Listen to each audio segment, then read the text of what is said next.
National assessment and accreditation council grading కోసం లంచం ఇచ్చి దొరికిపోయిన కేఎల్ యూనివర్సిటీ ప్రతినిధుల రిమాండ్ రిపోర్ట్లో సిబిఐ సంచలన విషయాలను ప్రస్తావించింది. ఈ కేసులో మొత్తం 10 మంది నిందితులను అరెస్ట్ చేయగా వారికి 14 రోజుల రిమాండ్ విధించింది. అయితే నాక్ గ్రేడింగ్ కోసం తనిఖీ బృందాలకు లంచం ఎరవేయడంపై సిబిఐకి ఫిర్యాదులు వెళ్లాయి. దీంతో విచారణ చేపట్టిన సిబిఐ మొత్తం కుట్రను బయటపెట్టింది.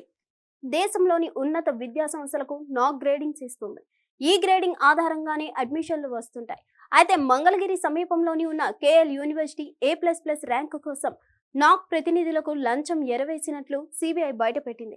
ఈ కుట్రలో సంస్థ చైర్మన్ తో పాటు కొందరు ప్రముఖులు భాగస్వాములు అయ్యారని సిబిఐ అభియోగాలు మోపింది.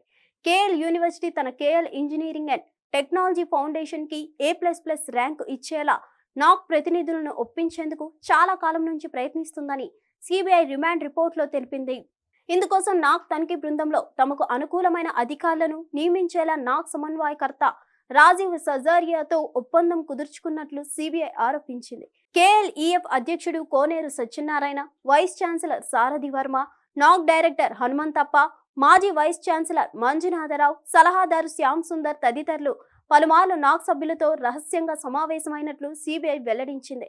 గత నెల 18, 19 తేదీలలో విజయవాడలో నాక్ డైరెక్టర్ హనుమంతప్ప, సలహాదారు శ్యామ్ సుందర్ కు 10 లక్షలు లంచంగా ముట్టజెప్పారని తెలిపింది.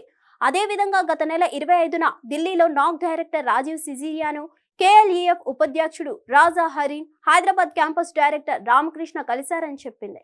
ఆ సమయంలో రాజీవ్ సిజేరియా నాక్ A++ గ్రేడింగ్ కావాలంటే తనకు 1.80 కోట్లు చెల్లించాలని డిమాండ్ చేసినట్లు సిబిఐ అభియోగాలు మోపింది.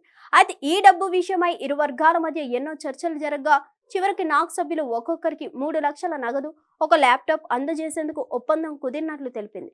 ఇక చైర్మన్ తో పాటు డైరెక్టర్ రాజీవ్ సిజీరియాకు చెరో 10 లక్షలు ఇచ్చేందుకు అంగీకరించారు.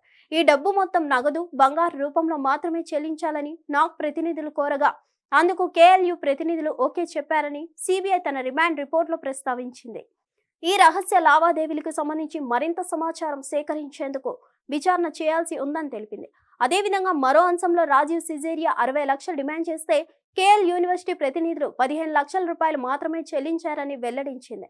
మొత్తం ఈ వ్యవహారంలో ప్రముఖుల హస్తం ఉన్నట్లు అనుమానాలు వ్యక్తం చేసింది. పూర్తి స్థాయిలో దర్యాప్తులు మరిన్ని అంశాలు వెలుగు చూసే అవకాశం ఉందని కోర్టుకు నివేదించింది. కాగా కేఎల్ యూనివర్సిటీ వ్యవహారంతో నాక్ గుర్తింపుపై అనుమానాలు వ్యక్తమవుతున్నాయి. డబ్బు తీసుకొని గ్రేడింగ్లు ఇవ్వడంతో విద్యా ప్రమాణాలపై తల్లిదండ్రులు ఆందోళన చెందుతున్నారు. నాక్ తనిఖీల ప్రక్రియపైనే అనుమానాలు వ్యక్తం చేస్తున్నారు. వారి పిల్లల భవిష్యత్తుపై ఆందోళన చెందుతున్నారు విద్యార్థుల తల్లిదండ్రులు. హిట్ టీవీ యాప్, ఇందులో short news, live news, entertainment shows, movies, digital magazines తో పాటు మీ జిల్లా వార్తలను కూడా ఫ్రీగా చూడొచ్చు. అంతేకాదు కేజీ నుంచి పీజీ వరకు విద్యార్థులకు స్కాలర్షిప్ కూడా అందిస్తున్నాం. ప్రతి వారం 10 మందికి లక్కీ డ్రా ద్వారా ఒక్కొక్కరికి 10,000 రూపాయలు అందిస్తున్నాం. ఇంకెందుకు ఆలస్యం, వెంటనే హిట్ టీవీ యాప్ ని డౌన్లోడ్ చేసుకుని ఫ్రీగా ఎంటర్టైన్మెంట్ పొందండి. Hit TV app. Hit TV app. Please download hit TV app. Hit TV app ని ఫ్రీగా డౌన్లోడ్ చేసుకుని ఎంజాయ్ చేయండి. మీకు నచ్చిన ఎంటర్టైన్మెంట్ కోసం హిట్ టీవీ యాప్ ని ఫ్రీగా డౌన్లోడ్ చేసుకుని ఎంజాయ్ చేయండి. హిట్ టీవీ యాప్ ని డౌన్లోడ్ చేసుకుని ఆస్వాదించండి, ఆశీర్వదించండి. ఇంతమంది సెలబ్రిటీలు హిట్ టీవీ యాప్ ని డౌన్లోడ్ చేసుకోండి అని చెప్తున్నారంటే ఎంత మంచి యాప్ ఆలోచించండి. అమెరికా అమెరికా అమెరికా అమెరికాలో చదవాలనుకునే వాళ్ళకి విశ్వసనీయమైన పేరు మన శౌర్య కన్సల్టెన్సీ. UK లో 1 year masters. UK లో 1 year masters. 2 years work permit up to 5 years visa. Contact Saurya Consultancy. Contact 89851 89851.